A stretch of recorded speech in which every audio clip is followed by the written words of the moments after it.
Before we get started, Talk Music Talk has a newsletter, a weekly email featuring the current week's guests, plus what past guests are up to. Also, I'll tell you about shows I've attended and new music that I like. To sign up, head on over to talkmusictalk.com, click on the link, subscribe to newsletter, and you are all set. That's talkmusictalk.com. And now for today's episode. Hello there, my friend. Welcome to another episode of Talk Music Talk with Boice. I am Boice. This is my podcast. Thank you for listening to Talk Music Talk. It is a weekly music interview podcast where I have long-form discussions with people who are connected to music in many different ways. Musicians, singers, music journalists, music therapists, emerging and established, all different genres. And on episode 125, I had the pleasure of speaking to Geng. He is a DJ, a producer, runs his own label and collective in New York called PTP. This is a classic New York story about how he grew up on the Upper East Side, influenced by 80s hip hop and Ralph McDaniel's influential video music box. We talk about how he got into making beats, rapping, production, how all of this laid the groundwork for what he does today with PTP. As I mentioned, it is a label and collective formerly called Purple Tape Pedigree. We talk about how he got it started. We discuss the artists and projects involved with it, also his putting on shows, and how he is using PTP as a vehicle to help others who might not have a platform, and also for fundraising, charity, that type of thing. After the conversation, you will hear a sampler of Geng-related music. First up, you will hear music from Moor Mother, which, as he mentioned, he produced. The song is called This Week. It's from her latest album, The Motionless Present. You are also going to hear 3 more songs, and they are PTP artists on the PTP label. I will tell you about them on the other side. But here it is, without further ado, my conversation with Geng on Talk Music Talk. Enjoy. So, where'd you grow up? I grew up in Manhattan. I grew up in New York, New York City. What part?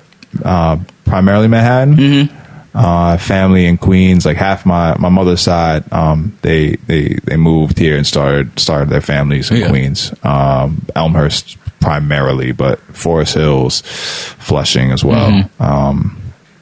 But yeah, East Side Manhattan. Okay. Yeah. And so much of what you do is involved around music. Was music always a part of your life from very young? Yeah, I'd say so.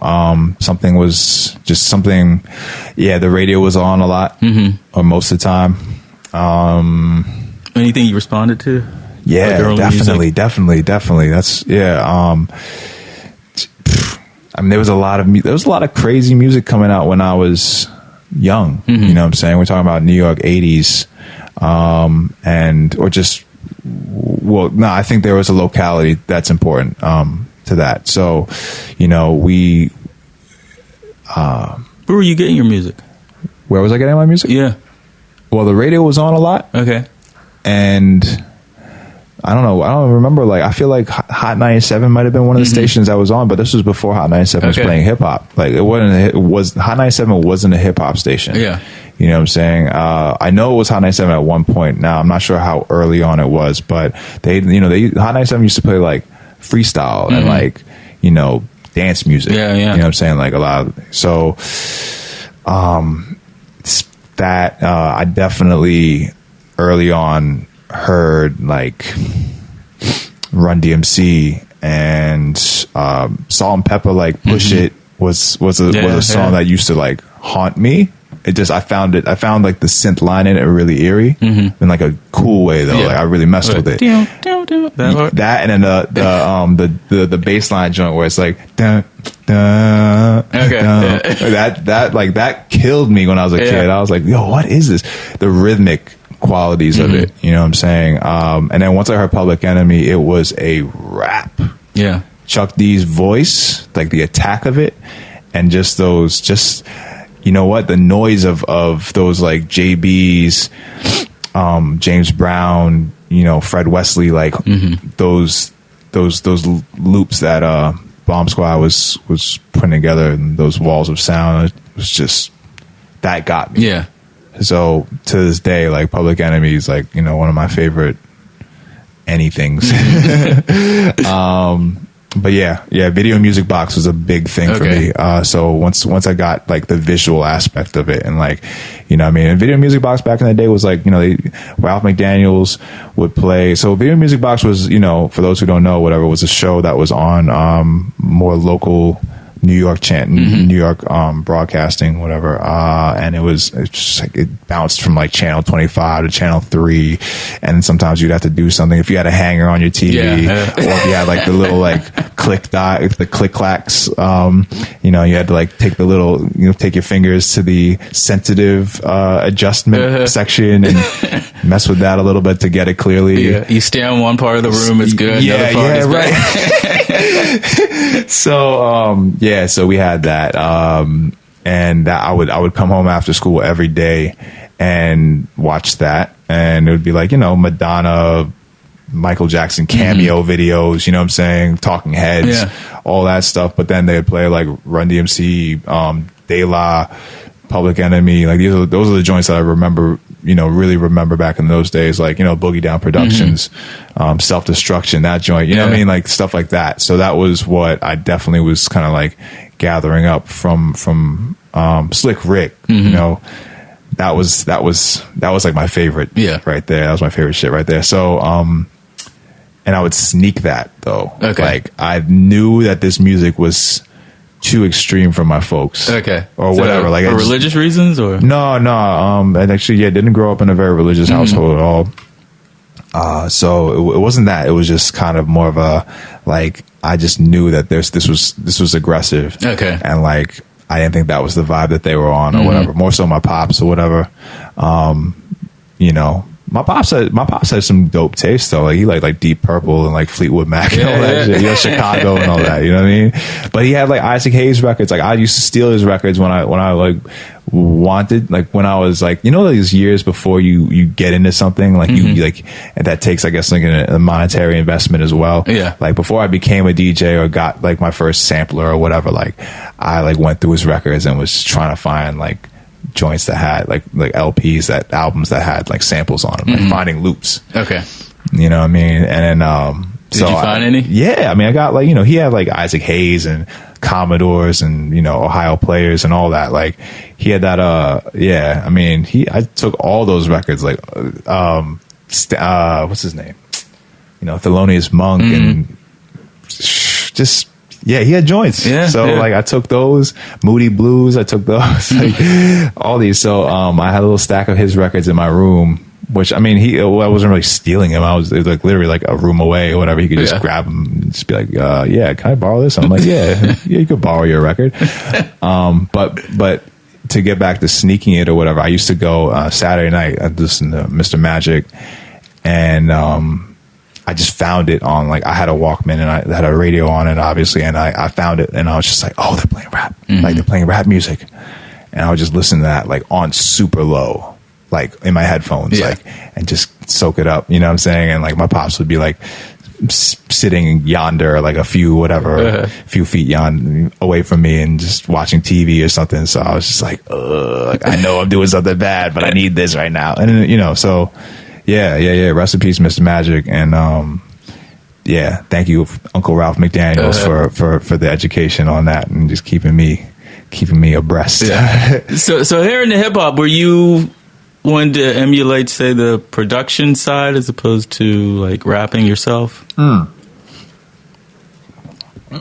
was there a path to? I wanted to do it all. Okay. So what did that look like? What did you like? I want to do this music. Like, what happens? Well, you know, at first it just starts with you. Well, it started with me, like, being in the mirror, you know what I'm saying? Like lip syncing, like, so I'm making mixtapes, like I'm taping songs off the radio. And then, you know, when they're gone, I'm like playing it loud. Like, 'cause I didn't buy any albums, you know what I mean? Till I was on like junior high school. Okay. So when I was a kid, like, you know, I was like 10 or whatever, or like 8.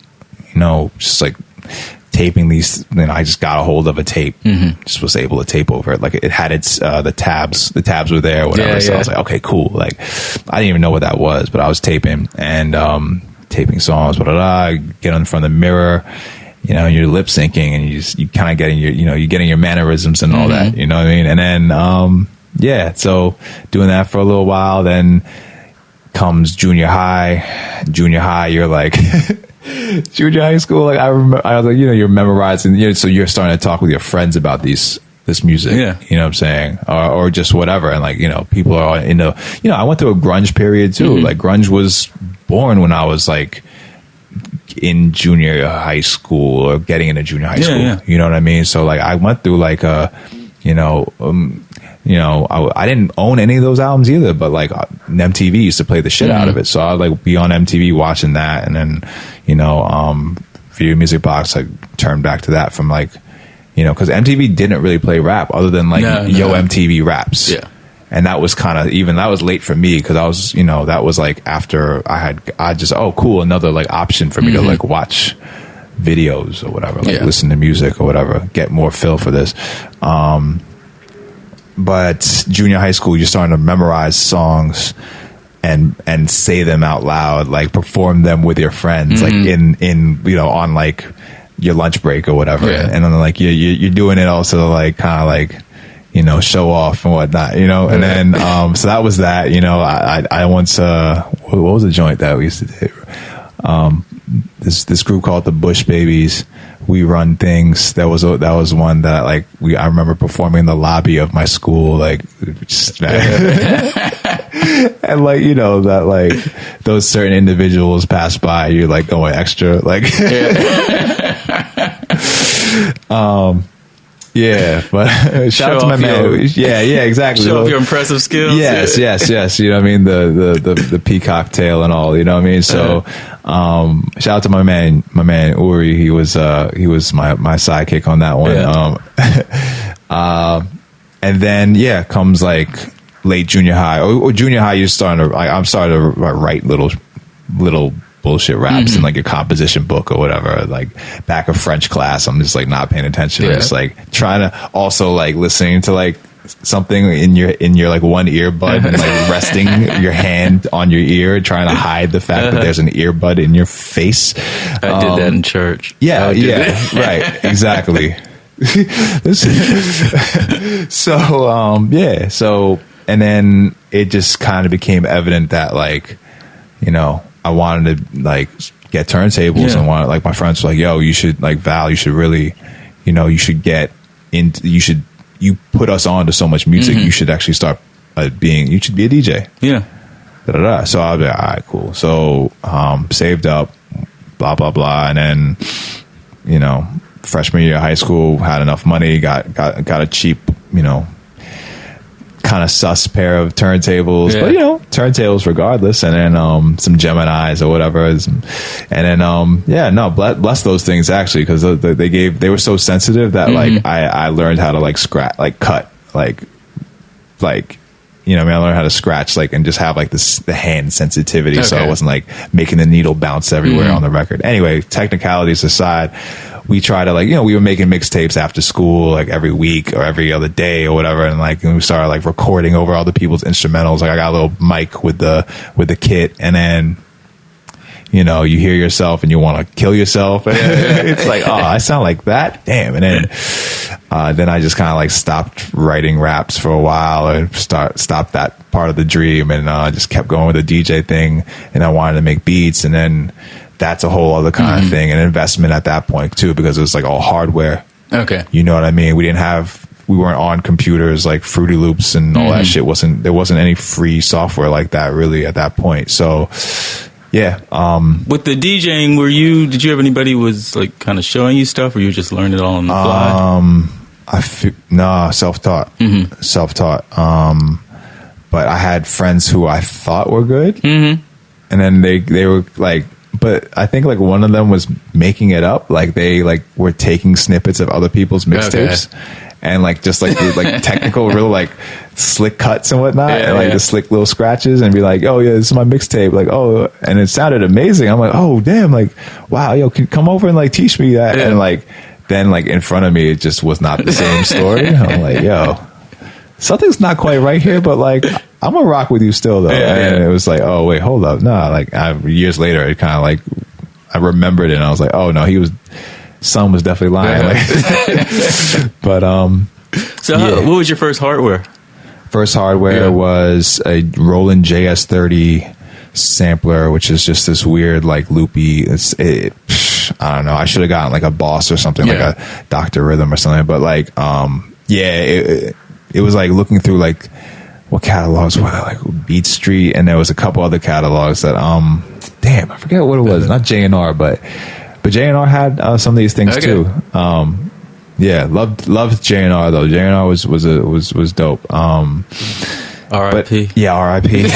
Another one of the old New York institutions now gone. But so the sampler, you had to learn this. You learned this on your own also? Yeah. I mean, that was a messy, little. It was just like not knowing how to do anything with it, and just kind of like, like pushing a button and you're just hearing a loop. Yeah. But then it's like, well, how do I make a beat with this? Like, how do I lay down the drums? Okay. And then realizing like it doesn't do it like that. Like this isn't an MPC where it's like the workflow is like more.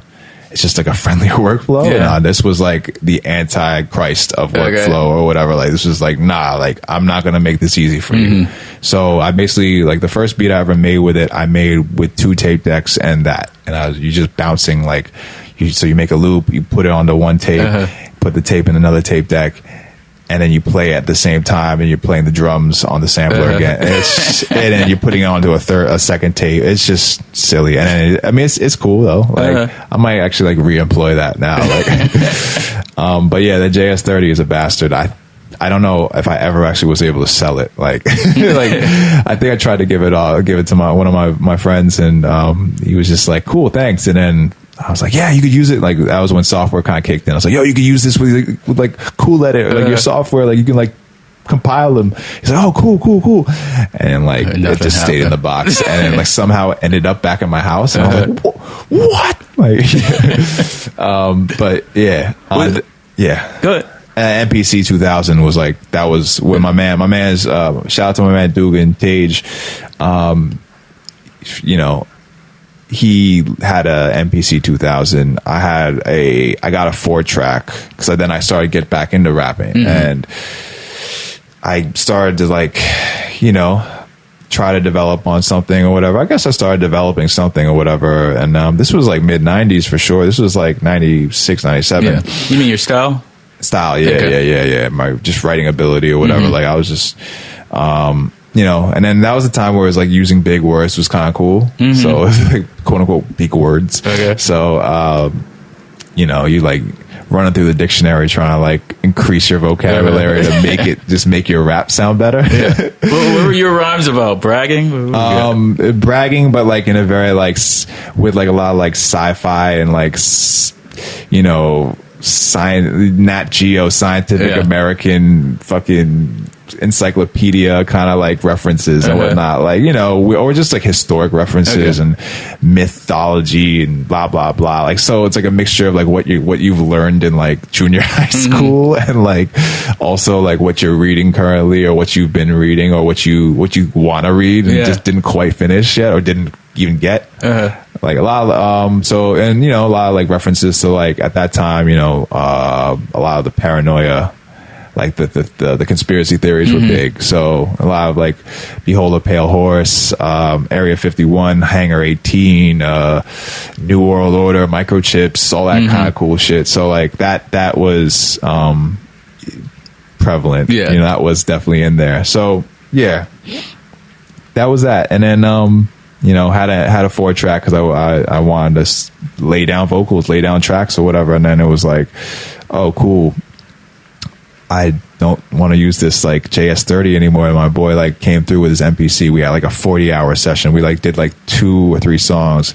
high off of Krispy Kremes. Like the Krispy Kremes opened up for the first time like pretty recently over there, a couple blocks away, and we just like raided that shit and came back and literally like might have slept like 2 hours during that weekend, and then it was unhealthy for sure. But our bodies were young and we could have we took it, so it was productive. Yeah. And then he left the MP at my house, so he left the hardware at my house, and then I like went to town. I was like, oh wait, I have this, like, oh shit, and then, like I just sampled these records. Like I was digging, so as I said, like I was, you go just because you're so excited, you know what I mean? Like you're just collecting. Like that's me. Like if I see something or whatever, like if I want to do something, I start doing like research like before I like dive into it.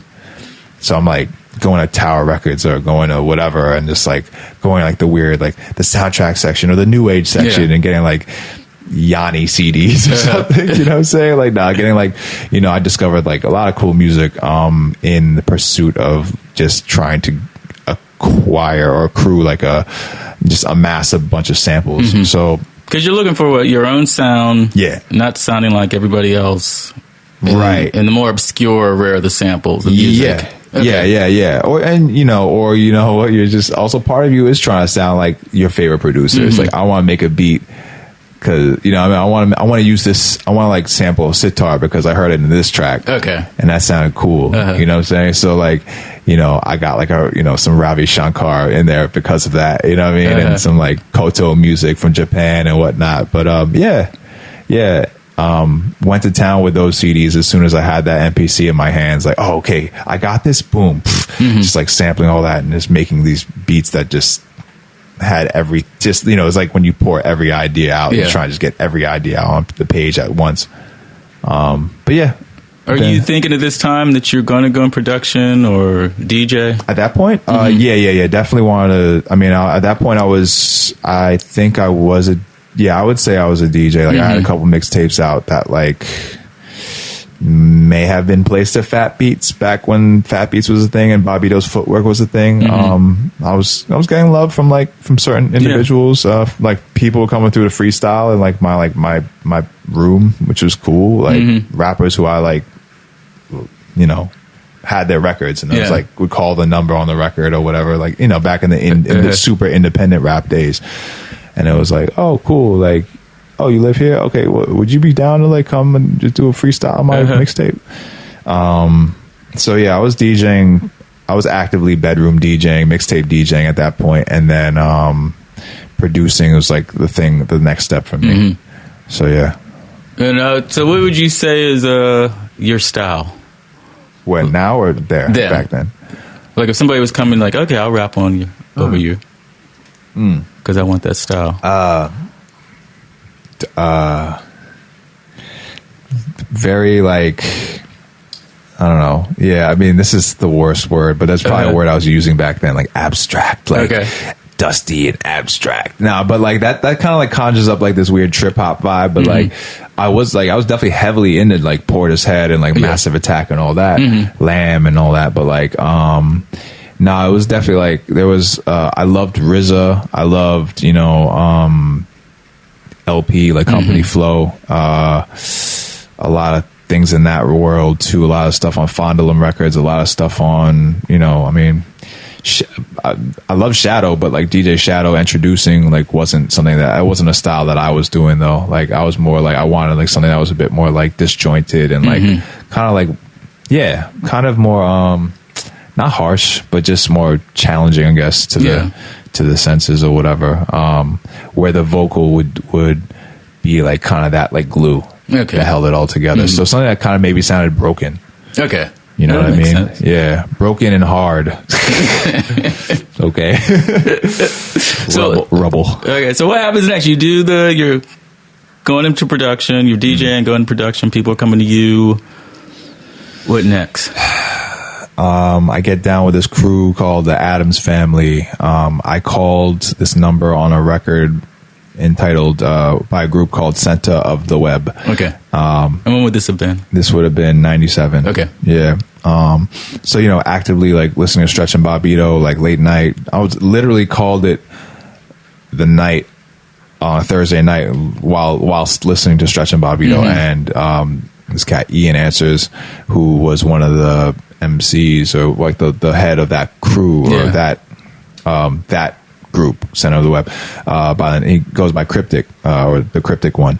Anyway, so get on the phone with him, chat with him for like 3 hours, 4 hours, or whatever. Like, and that weekend I was like over there. I rapped for him. You know what I'm saying? Like spit like my the best thing that I had written at that point. Like, and he's like, oh, okay, yeah. So this is kind of like your audition. Yeah, exactly. Okay. You know what I mean? And then he had me come through to his studio called The Crypt. Out in Long Island that weekend, and we banged out a song, and it was really weird for me. Like, I was just, the nerves and everything kind of got to me, and I just like I just remember being like, damn, I'm sorry, like, that shit was whack, like and it was like with other people who I didn't know. You know what I mean? I felt mad awkward, and but it was cool. So I just would keep going back to the Crypt and keep going back and like hanging with them, and then I met like other members of the crew, and then we just like all like connected pretty strongly. And then it was just a consistent thing, and started to like lay down cuts, like scratches on some of the songs, and did a couple shows, did like Purchase, played Coney Island High, which rest in peace. It used to be it's a spot that's on used to be on St. Mark's Place, old like mostly hardcore punk club. And I played a night where like Bobito was playing, like Bobito was one of the DJs. Shabam Sadiq was one of the other performers, and I remember he rhymed on like Cell Therapy, like Goody Mob, and like that was kind of a weird thing because it was like that was like a popular song, you know what I mean? It was, and we were so like into being most of us were being like underground as hell, you know what I mean? So it was like, but it worked obviously, and then because that beat is crazy, and so I got that footage somewhere. I definitely have that footage on like Super High 8 or whatever, or somewhere. When you're in that underground scene, is that kind of the thing that you're selling out if you do something too commercial, or you like purposely trying to stay underground? At that point it was. I feel like, you know what I mean? At that point, a lot of us looked at, people who were talking about certain things or whatever in a funny way, you know what I mean? Like, cause it was during that era. It was like right after the whole era of like the shiny suit thing kind of happened. R&B choruses. Yeah, exactly. A lot of those jingly bells, like a lot of those bells, like, just sampling like a really a hit from the 80s and putting a bell on it. Okay. You know what I'm saying? And that was the Puff like formula. The Bad Boy formula, and we, I mean, I love, a lot of us loved Biggie's first album. Yeah. But then the second album was that whole thing with the bass, and see, that's how I felt. Yeah, I could not get into the second album. Right. Yeah. I mean, I later in retrospect, you know what I'm saying. But like at the time, back then, no, hell no, no. Like we just like, a lot of people disowned Biggie because of that. People don't understand. Like people, that was the whole hypocrisy of it, because it was like after, after everything happened. Yeah. You know what I mean? Once he passed, once he's gone, it's like now everyone's coming back around. It's just like, man, y'all were talking the most shit about this guy or whatever. Like, if he hadn't died, I don't think that album would have been considered a classic. Right. And the same thing with Pac too. Yeah. Like, so yeah, that was weird. That was an odd. Like I remember when Big died, and I went to Fat Beats that day, and they had like Hot 97 on, and there's it was like Angie Martinez or somebody like interviewing like various individuals who had like dissed Biggie, and it was just like very solemn, it was a real crazy. Like the lights were off in Fat Beats too, so it was like it's like a Sunday afternoon. It was just dead, like anyway, so what happened? Adam's Family thing, whatever. I, performed with him a few times as well. Nuyorican Poets Cafe was a place we used to be at a lot. So that wasn't spoken word there? It was not just spoken word. Yeah, Bobito had a night he hosted there called Words, which we think is spoken word, but no, it's like he. Was it that night? No, there was all that. There was Table Turns and Words when it was like at its peak, when I started going or whatever. And it was like Table Turns was an open turntable night, which I performed at twice. And the first time was crazy. Like I had this whole little routine and I was mad. I was like excited to do it, you know, whatever. You're prepping, you're, and then you go over and you're just like, oh my God, like all of your like favorite, you know, like all the people you admire as heroes, as DJs is like, they're just right there. Like it's like the Executioners, the X-Men at the time or whatever were right there. Like Rock Raider, rest his soul. Like he was, you know, they showed love too. And it was like, Invisible Scratch Pickles were there too, so it was like Qbert. It was just, I feel like it was just a lot of pressure, but I was like, I felt mad good. I was like, I got it off, and then it was like everyone was like, yeah. I was like, okay, cool. The second time was like that sophomore jinx. I was like, I'm like, I'm through with this turntable stuff, man. And then I just wanted to be a rapper after that and like produce or whatever, really. And then so Words was when Bobbito would kind of have like people they would bring through on the radio show, and they would perform there. Like after, a couple of days later, they just stay in the city, and like, you know, if they were from out of town or whatever, or if they were just featured on the show, they would like perform at Nuyorican on Saturday. And then afterwards was always the thing. Like afterwards was over, people would just like have ciphers outside till like 3 a.m. if it was like warm enough. Yeah. And I mean, you know, we're talking like when people's jaws will be frozen in like October, November. It's like, but like, yeah, hopefully I still got some of that footage. I believe I do have a Words post-Words cipher with like a bunch of random and funny individuals. Some are around, some aren't, you know. Did you have like a goal or vision, like what would happen at this time for your career? Or are you thinking of it as a career? I don't know. Yeah. I mean, I was like still in high school at that point. So damn, we're just in high school at this point. Sorry guys. I thought we were like, we're like, it's still, you know, little rascal me running around. I always wanted to do something in music. You know what I mean? I always wanted to, like, I always found music to be like my outlet. Yeah.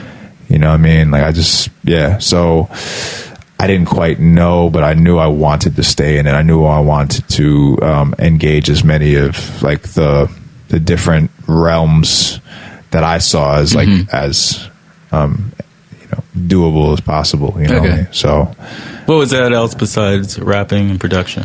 I used to dance too. I used to like break a little bit. So we would be in Tompkins Square Park. Bobbito was like kind of like the elder of the crew. Like he'd come through sometimes and like oh shit. But like, yo, shout out to my man Vaz, TCK, my man Gene, Mel's, AK, Dubs, TCK. Like these are so it'd be like TCK crew, my crew, like a couple members of my crew, SDT, Super Duty Tough. We just be in Tompkins Square Park like on like a Tuesday night. You know what I'm saying? And just. Did you go to college? Yeah, I went to college. I went to Manhattan College for a year, I believe, or maybe a year and a half, and then I transferred over. Went to Eugene Lang New School. What'd you go for? Ended up going for what was called in the New School or Eugene Lang Arts and Context, which is like a dual, like a hybrid major. So it was basically music and like cultural studies, I guess, or like something like cultural social studies. What did you think you were going to be doing with that degree? I didn't know. I just wanted to keep making music and like, you know, like my thesis was literally like me recording like a conceptual, like short conceptual piece or album or whatever about like about war and like post-traumatic stress. Like I like wrote this like it was all right. It was okay. What made you pick that as a subject? I don't know. I just something. Well, just growing up and seeing. I wasn't around for Vietnam, obviously, but like Desert Storm and the various other things that were kind of going on. I mean, this was like, you know, Black Hawk Down was just everything kind of going on in the Congo, like, so all that was going on, whether it was in the foreground or background, and just the politics around that as well just sort of interest me. You know what I'm saying? Like these, like, also like, you know, quote unquote, like secret wars and whatnot that, you know, And, you know, just the effects, like seeing folks, like, I mean, you grow up and taking the train, you always, you know, the first thing you see, like one of the first things you see when it's like someone running through the train asking for money, it's like, oh, I'm a Vietnam vet, da da da, and it's just like, this is what happens to you, you know what I mean? And then just watching movies like Jacob's Ladder, and like, and Johnny, I remember seeing the Metallica 1 video, which melted me. And going back to be like, yo, what was that movie that it was citing? Like, what was that? And it was like Johnny Got His Gun, and watching that, and a lot of that played a role. And I was just Full Metal Jacket was like a favorite of mine. Apocalypse Now, Platoon, you know. So I was into war movies for some reason. So it was a conscious thing, like to use your art to have some other message, not just some kind of just being fun. Strange. I mean, I didn't like ever. I wasn't like, okay, I like Public Enemy, so I'm gonna use my art to say something more than just this. Hey, this is entertainment. This is fun to listen to. But something happened. So that stopped at some point. You know, you get ignorant. It didn't really stop, but I didn't transitioned. You know, you just keep it going, and then you find opportunities, or a lack of opportunities, so to speak. So at a certain point, I don't know. Yeah, I just kind of I don't quite remember what happened after like 2000. Well, no. Matter of fact, I kept rapping. I performed a couple times. I performed a few times. I performed at CBGB's gallery, like the basement. That was like my one and only like solo show. That wasn't a solo show because I literally like invited everyone I knew who was my friend who rapped to like feature on it. It was fun. And then you know, and you're still. I guess I was still making like references to various things, just more refined now. You know what I mean? Like, and then, I think I wanted to then become more of a producer, like focus more on production. I was less worried. I didn't really want to be like the voice or like responsible for that. You know what I mean? So at that point, I, started just like doing stuff, making beats, got out of college. Whatever. Then somehow, some way, I ended up doing a beat. Ended up meeting up with this individual who was doing stuff for Dipset. Okay. And then it was like, all right, we'll come through the office. And I went through the office and met Duke the God. And Duke the God was on the phone, but he listened to the beat CD like in front of me, and like was diddy bopping through like most of it. And I was like, but it was so weird because it was like this little room in the Def Jam office, and it's like this little, it's like, you know, when you're in like the Dipset section of the Def Jam office, because it just smells like potent. It's like the most potent purple ever. I was like, that hazy.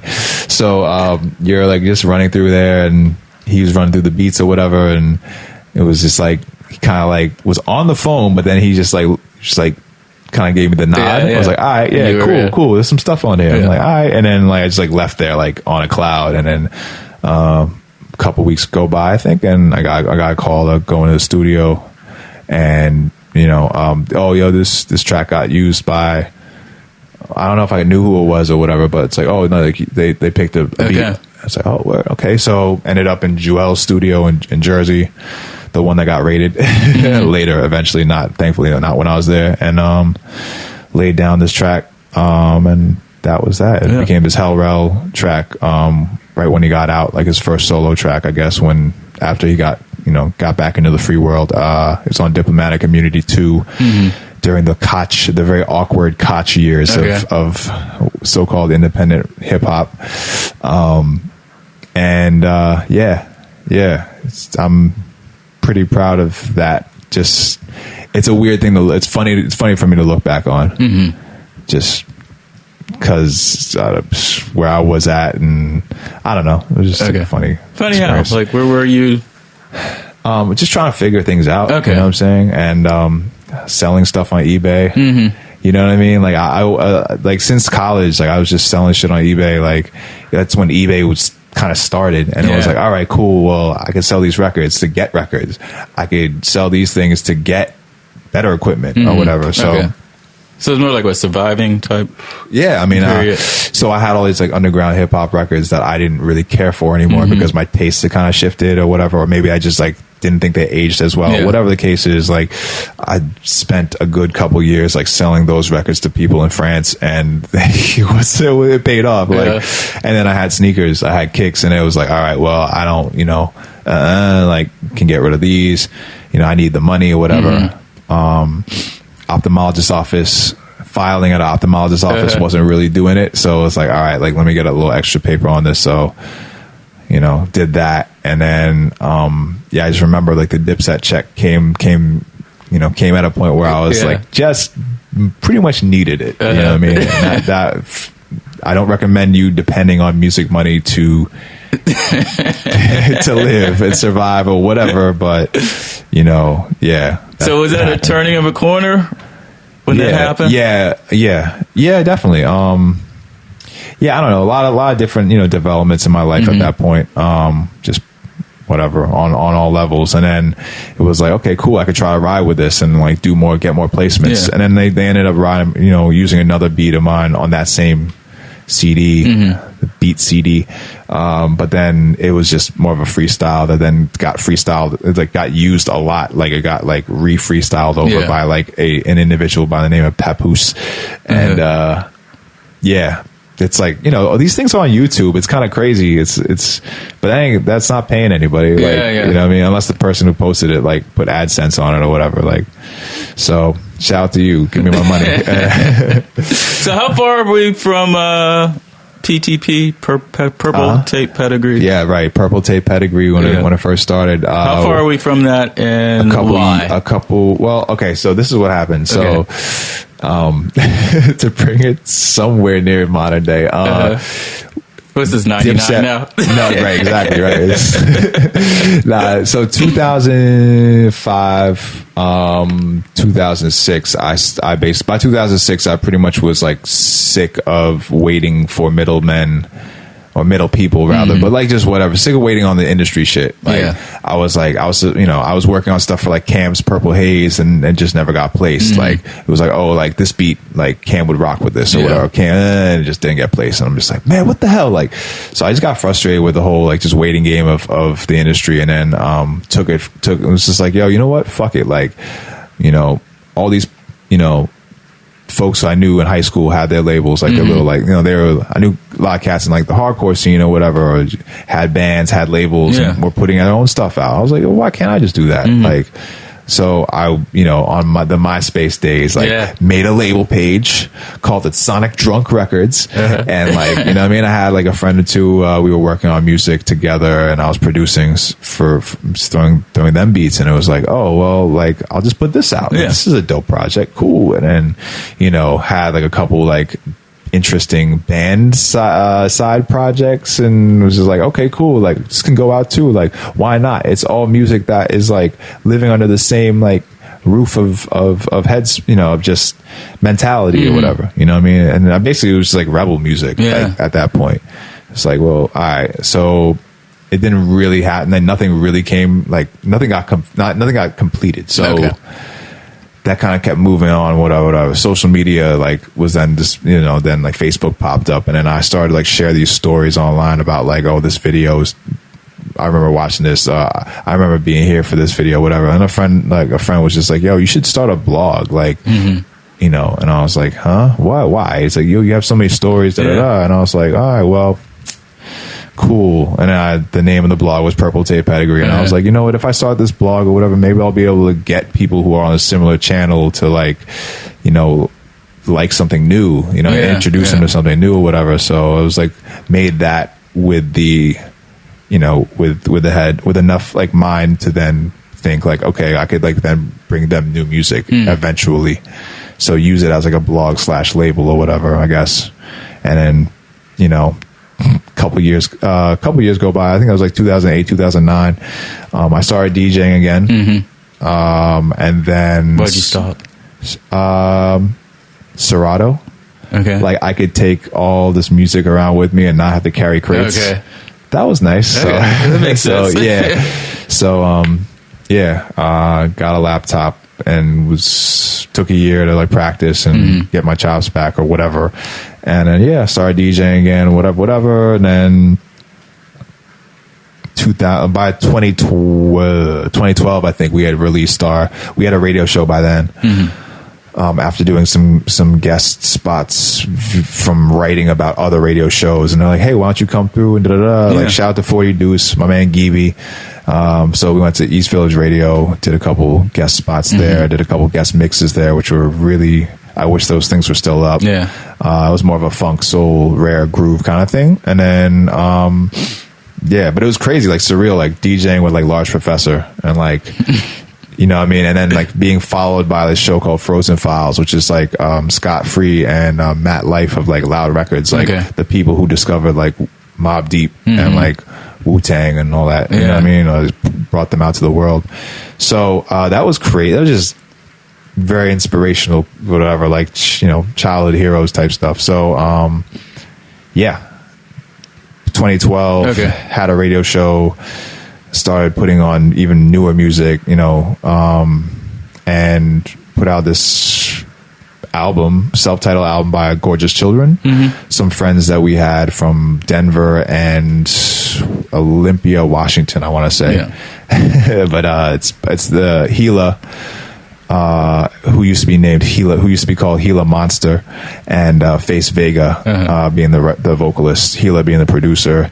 Gila's now like signed to like XL and awesome, and you know, still my little bro. And Face is still doing what he's doing, and he's still my bro as well.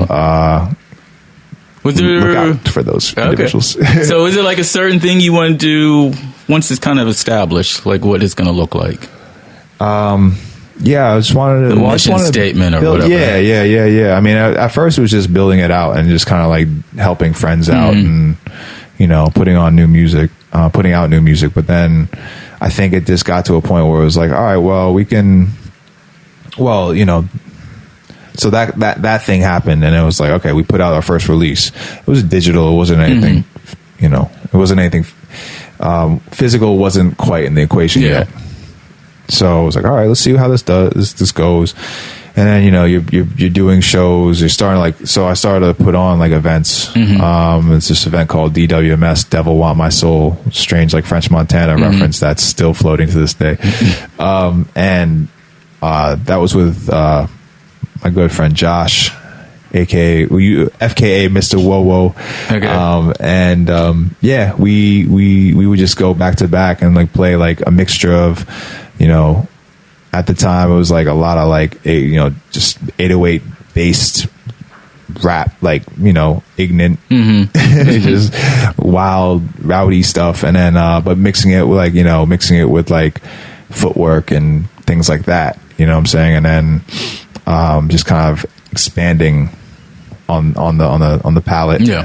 And I think like the idea then was you start doing these things and engaging with like the public and the local community, and then you start, you know, playing shows in like wherever, like elsewhere. We played a couple shows in Montreal, and I think that's the only other place we went to at that time. And then it was like, okay, cool, well, this is like actually like, you know, folks kind of know, you know what I mean, or whatever. It's just pretty interesting to see like that impact spread that far, which, you know, it's like you don't know these people.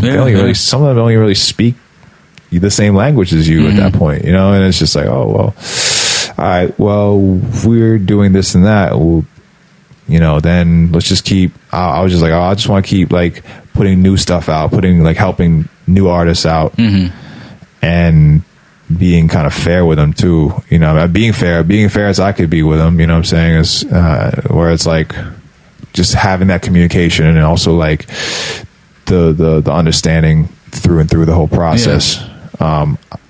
It hasn't dawned on me yet that this could be a money thing. Like this isn't like a get rich quick scheme at all. Like I don't understand how people can enter it, and I can understand how they could like be how could they could like be mistaken to think that, but good.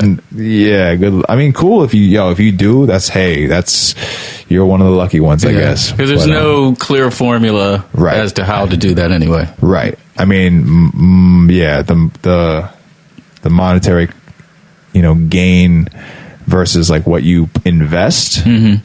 Like it's not clear cut. Like there's no there's no way that's like, okay, this is how you do it so you make money or whatever. Unless you're probably stepping on toes. Okay. And I ain't really cool with that. So tell me about you've got Eaves is pretty new. Yeah. And Yatta, am I saying that right? Yatta, Yatta, Spirit said yes. Yatta being an incredible, Yatta and Eaves being both very incredible, and very productive individuals, active individuals in their respective fields, or just in New York, really. Yatta being over at, organizing a lot of things at the Silent Barn, and as well as being just an amazing artist who, first time I saw Yatta play was when I was like, we did a BEMF night in November for the Brooklyn Electronic Music Fest, and it was like an after party for Revenge at Knockdown Center, and that was the first time I saw her, and just melted me. I was like, wow. And it was off of recommendations, like other folks who had told me, like, oh my God, you need to. So I was like, okay, cool. And we just had we had a lot of friends in common. And that's how that connection got established. But Yatta we just put out reissued, I guess you could say, the Spirit Said Yes EP with an extra song, and then an extra song for the cassette edition. Today it just came out, so that's PTP 2002, not the non-Purple Tape Pedigree label, the PTP label. And then Eaves Verloren just come out recently on vinyl with some bonus remixes for the vinyl, for the vinyl wielders. And beautiful remixes, adding to the already powerful piece of work that is. Eaves is another one I just saw one time randomly, like in the basement of Cameo a couple years ago, and I was like, yo, what is, like, who is, it's just like, you just hear someone that is just so already developed, and you're like, how the hell, like, these ideas are immaculate. You know what I mean? And it's like, okay, like, what are you doing? Like, can we, what I'm saying? Can I help you, like, push this further, like, or just spread this? Like, I just want to spread the gospel. I want it's whatever. Not talking about pushing it further. Like, just like, and then it's like, blessed to be able to have that opportunity and that trust, and it's cool. But PTP is like a collective as well as a label, I want to say. So like, some of the artists who you do see released, and some of the artists who aren't just releasing with PTP are part of the PTP collective. Like Endgame is, on Hyperdub as well, and Bala Club as well. But also has a PTP release or two, Savage, and the remix pack as well. And has done some very lovely remixes since then. And we just kind of trying to expand in a way that makes sense, I guess. And by that I just mean like kind of like giving opportunities to these folks who not only, I mean, obviously not only deserve it, but like, just, I don't know, just trying to go against the standard kind of, I don't know. It's just there's a lot of. So it's PTP more, instead of people thinking about a particular sound, more like a mindset. Yeah. Okay. Yeah. I wish to not have a template around, like, aesthetic, you know, like it's like this, that's the PTP thing. Yeah, like, yeah. I don't want that. Like, or rather, I just don't want to like have PTP or anything I do fall into like this one mode of like, you know, like pastiche or like, you know, like the dark experimental club or, you know, experimental electron. I mean, yeah, like experimental is a very wide, so I use that term, but like the whole like dark club thing or whatever, like, nah, it's like, I'm trying to escape that, to be honest. You know what I mean? Just because like it's overflowing with stuff that I don't really agree with it. You know what I mean? I wasn't really a club kid. I didn't go to raves. I don't know if I've ever been to a rave, like a real rave or anything. No, I would just be at rap shows and like hardcore shows and like weird like math like mathy whatever rock shows and shit like that. Like that was like the extent of like my like live music experience or whatever. Maybe like something at the Blue Note, you know what I mean? Otherwise, like, so more of that. More of an atmosphere, more of like a spirituality. But that without like a, you know, more of a vibe or something. Like. And you have one song or how many on New Moor Mother? On the New Moor Mother, the Motionless present. I saw you perform. Oh, word! Just last week at the what is it called? Other Music's MoMA event. Yeah, Come Together Fest. Yeah, great show. Thank you. That was special. So that's the first collaboration Keme and I have done, which was amazing because it was literally just like, oh, I'll just send you a voice recording. Okay. Like just have your way with it. Like like literally quote unquote add some sonics to it. Yeah.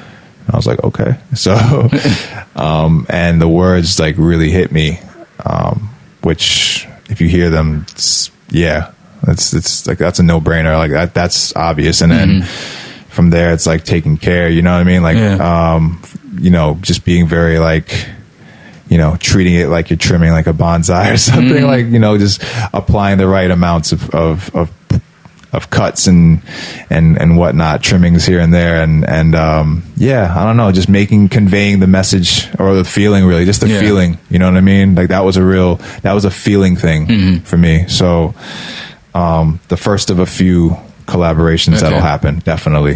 But that was a blessing for sure, and that was like the first time I've been on vinyl since the Dipset thing, and I never even saw the Dipset vinyl, so like that was a blessing to also like receive that, like have that in my hands, like I gotta frame it. I gotta get a frame. Nice.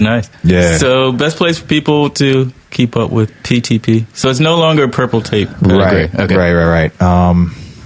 Best place is there's the PTP Visions on just PTP Visions on Twitter. PTP.vision is actually the URL. Like if you type in ptp.vision, that's the website, but it kind of needs updating, and it's actually being further built out currently. There's some things I work right now.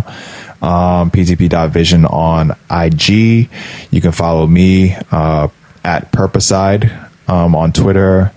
The SoundCloud, which is still Purple Tape Pedigree, so soundcloud.com, Purple Tape Pedigree, Bandcamp, purpletapepedigree.bandcamp, Geng Grizzly on SoundCloud. Then there's the Facebook. You know, just type in PTP and they'll come up. Or something. I don't know. There's social media is crazy. You know, if you really want to get in touch with PTP, like take a walk, look at the sun. You know what I'm saying? You know, get the mindset. Yeah. It'll come to you. Like, you know, there'll be some cosmic connection or whatnot. You know, you'll get on the frequency range, and that'll be good. I think that'll be the way to do it. You know what I mean? I'm trying to get off this, like, you know, give it a year or two or three. You know what I'm saying? I'm trying to get off this online world and get away from the screen. You know what I mean? But a lot coming. A lot coming. Just want to keep remaining. I just want to keep being useful to folks who may need that. You know what I mean? Whether through like charity work or just even like just helping folks who don't have the platform. yeah, gonna be a couple more shows this year, a couple more fundraisers and whatnot. New merch. Merch is like, it's fun. It's fun to make merch, fun to sell merch. Yeah. But also fun to like take some of those funds and donate them to good small organizations who need the help. So yeah, there's a lot of that. And you know, it's not just because of Trump, you know what I mean? Yeah. It's like, we're doing this, you know, you want to do that just because it's the right thing. It's the right thing to do. Yeah, no, it's there. You know what I mean? It's there to be done. You know what I'm saying? Yeah. Like, people need the help. So excellent, man. yeah. Thank you for doing this. Thank you for having me. Sure. This is great. Yeah. No, seriously. Yeah. I don't know. Blessings, man. Thank you so much. Same to you. Appreciate.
Goodbye, little boy.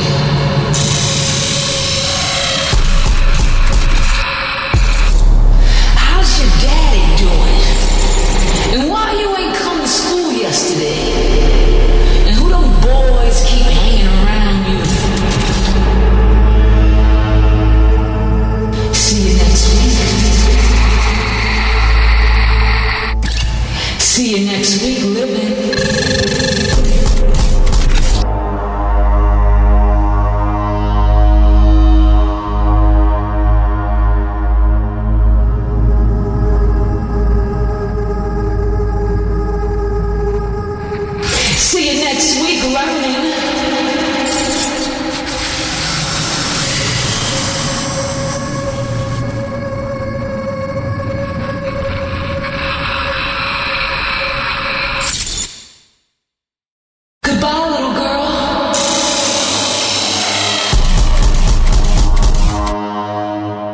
And tell your mama I said hi. And why you ain't come to school yesterday?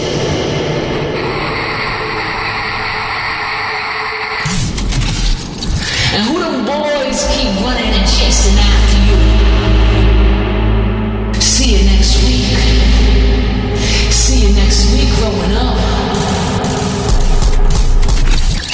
See you next week learning.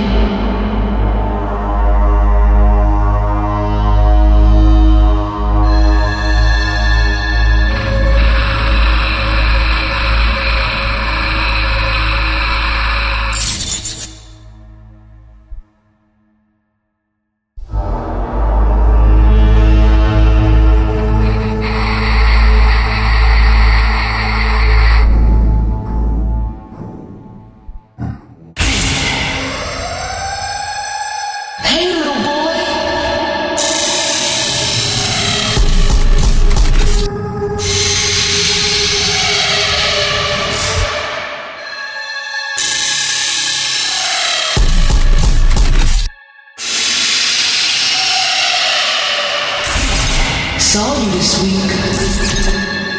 Saw you this week on the news. Somebody shot you, you died. Over there on 18th and Diamond. Saw you this week.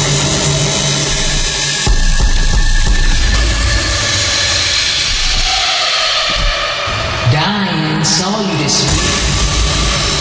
Covered in plastic. They said you was resisting. Said you was superhuman. Said you was possessed by the devil. I saw you this week. getting murdered.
How'd you turn my heart into a hole? How'd you turn my heart into a hole? I was supposed to be alone. I was supposed to be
And there you have it, a collection of gang-related music That was Wound by Eaves from his album Verloren. Before that, Yatta's Heart to Home. That's from her album Spirit Said Yes. Before that, Bonaventure with Hopelessness from the album Free LUTANGU. And starting it all off, More Mothers This Week, of course, produced by Geng. I will put all of that in the show notes for you. Make sure you head on over to Geng's website, ptp.vision. You can buy the music there, check out his social media and all that good stuff, events, of course. And I am online several places, several ways. TalkMusicTalk.com for more information on this very podcast. Also, my personal website, which is thisisboice.com. You can check out the novels that I write and the music that I make. And if you are on Instagram, follow me there at thisisboice. Call to action for you. Make sure you download the new Talk Music Talk app. You get every single episode and you can listen to them offline if you choose. It is free for iPhone and Android, wherever you like to get your apps. Or you can subscribe to Talk Music Talk on iTunes, Google Play, TuneIn, Stitcher. Just search for Talk Music Talk. And the show is also on SoundCloud at soundcloud.com/This is Boice from the 100th episode on. And make sure, especially if you are on iTunes, to please leave a rating and or review, because it really does help with show exposure, and I would truly appreciate it. Once you do that, I have a back catalog suggestion for you. Episode number 95, another label and collective, Floor Door Records. I talked to the founders, Ruben Sendo Acosta and Jason Anthony Harris, based here in New York. You will hear music from their projects. Great conversation. That's episode number 95 with Floor Door Records. Thank you so much for listening to this episode with Geng. I hope you enjoyed it. Till next time, and there will be a next time. This one's for you, Liz.